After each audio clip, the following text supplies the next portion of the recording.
Maywilka strode into the glass-walled conference room of her family's hotel empire. The morning light glinted off polished surfaces. The chairs formed a semicircle facing the long mahogany table. As heir apparent, she knew every glance of the senior executives, every subtle tension in the room. Opposite her, seated at the head of another table, was Iywarin, poised, immaculate, daring. Iywarin led the rival luxury hotel group, and today they were responding to Maywilka's latest bid for a new resort property by the sea. There was no friendly handshake, no warmth in the greeting. Just business. And a silent war. Yet in that first confrontation, something flickered. The way Iywarin's eyes measured Maywilka, and the way Maywilka, accustomed to commanding respect, registered a ripple of challenge.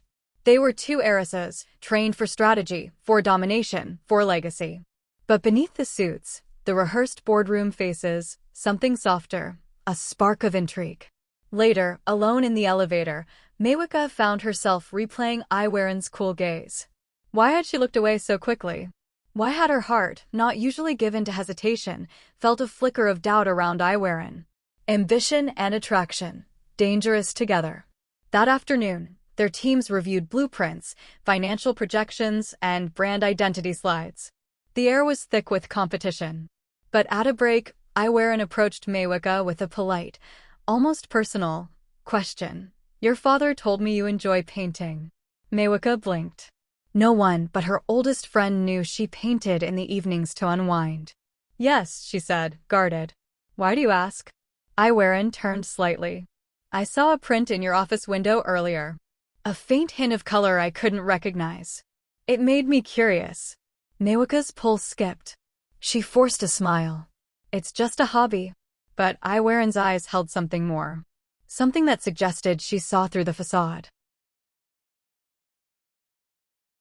In the grand game of corporate rivalry, this was a slip. A moment when one opponent glimpsed the vulnerability of the other. And in that moment, nothing would be quite the same. Chapter 2: Double Exposure. The term double exposure comes to mind. Two images superimposed, one visible, one hidden.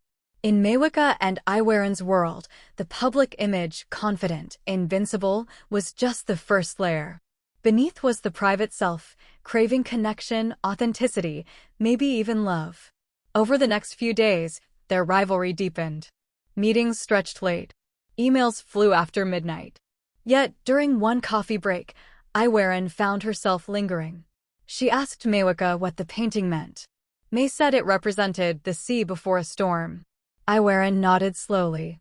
"I know that feeling," she said softly, voice almost quieter than usual. "When everything seems calm, but you know what's under the surface." Maywilka didn't reply. But inside she felt an unexpected recognition. This woman across the table knew storms too.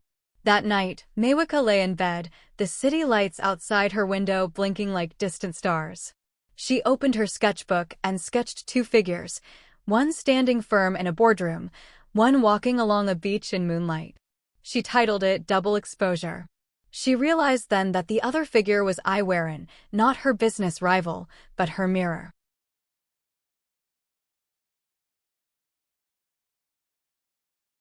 Iywarin, meanwhile, in her penthouse office above the city, reviewed the documents once more.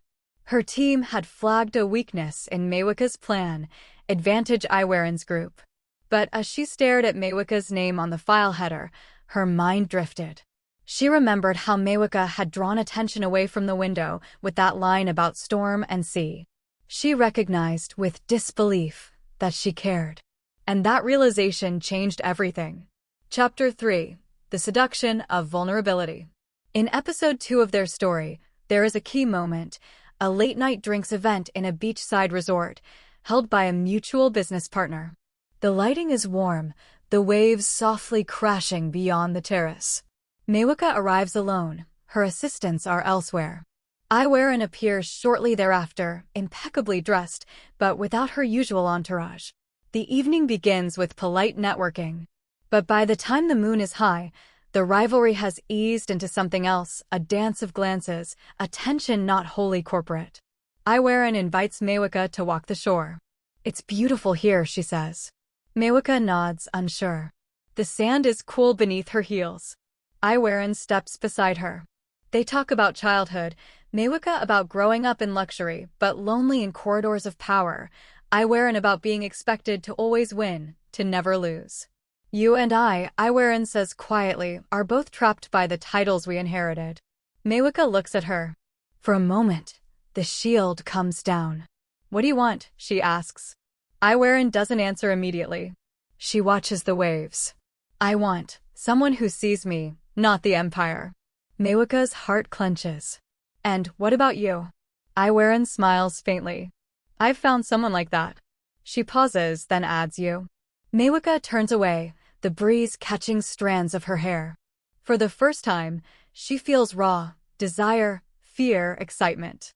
She and Iywarin stand together on the sand, waves licking their feet, the world of boardrooms and bids far behind them, or at least it seems. Later, under the stars, Iywarin leans in and kisses Maywilka. It's gentle but urgent. Maywilka's mind spins. Business rules, family expectations, the risk of scandal, but none of that matters in that moment. For once, she is simply Maywilka the woman, not the heiress. And Iywarin sees her. Chapter 4: Conflict, Secrets, and Sacrifice. With their connection established, the story turns darker.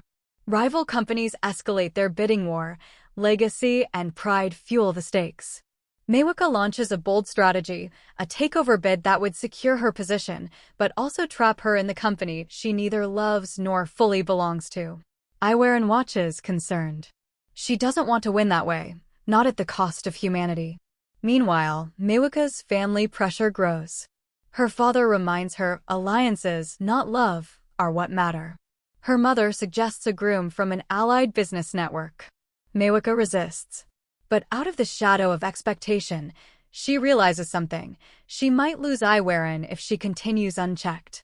Iywarin's internal battle is fiercer. She knows the price of winning in her world, a hollow victory, a life without connection. She considers walking away, resigning her post, stepping aside for something real. But she is also the successful heiress everyone expects. She's bound by duty, legacy, and boardroom politics. Their secret begins to strain. Late nights turn into whispered arguments. Maywilka's ambition versus Iywarin's desire for freedom. One night, in the corporate lounge, Iywarin says, "Do you love me or the idea of me?" Maywilka's response is a harsh silence. In the next scene, leaked documents suggest Iywarin's group manipulated one of Maywilka's bids. The press sniffs around. Iywarin's board demands loyalty and results. Maywilka's reputation takes hits. The rivalry reignites. On the surface, they are enemies again, but underneath, both feel betrayed and exposed. Maywilka retreats into her painting. She sketches two silhouettes facing away from each other under storm clouds. She titles it Exposure Without Harmony. She wonders if love can survive alongside war. Iywarin, sleepless, watches the city lights from her balcony. She recalls the kiss on the beach, the soft confession. She realizes she had asked for something she could never demand, to be loved wholly, not just as an asset. She wonders if Maywilka can meet her there. Chapter 5: The Turning Point. In episode 6 of the drama, a scandal explodes. A key partner in the bidding war reveals confidential information. The corporate world shifts, alliances collapse, reputations hang by threads. Maywilka is blamed publicly. Iywarin's side wins the asset, but loses control of the narrative. In a private meeting, Iywarin confronts Maywilka. She says, "You risked everything." For what? Maywilka's voice trembles. For you. Iywarin's face falters. No. You risked everything for the empire you don't believe in, for a title that suffocates you. And you dragged me with you. Maywilka steps back, tears glistening. I thought if I could win, I could prove I was worthy. Worthy of you. Worthy of love, not just a trophy. Iywarin's eyes soften. I don't want to be your trophy. I want to be your home. Maywilka laughs through tears. You already are. In that moment, the double exposure resolves. The boardroom image, the beach figure, the painting, the vulnerability, all converge. They are no longer hiding behind titles or power. They simply are. They make a pact to step away from the battle, not their companies, but the war between them. To build something together that isn't about winning, but about being. The finale begins with a boardroom showdown. The bidding war's final announcement approaches. Iywarin enters, not as the ruthless rival, but quietly confident. Maywilka arrives, not as the hungry heiress, but as someone who knows what matters. The announcement arrives. Iywarin's company wins. Applause, cameras, flashing lights. But both women know, this victory is hollow unless they change the terms. In the press room, Iywarin calls Maywilka to join her. They appear together for the first time publicly.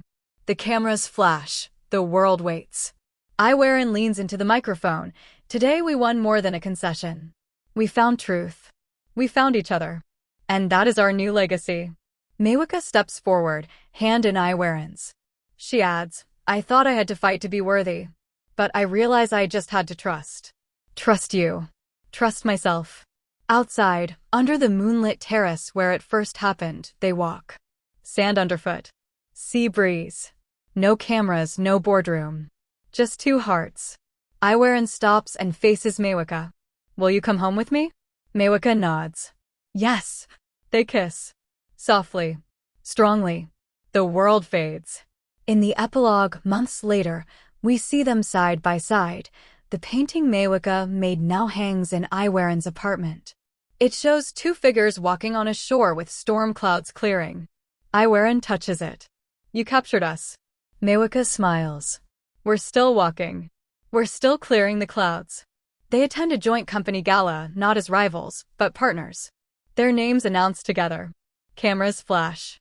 But in the audience, they look at each other and share a laugh, a private moment. The world sees powerful heiresses. They see two women who chose each other. Chapter 7. What it all means.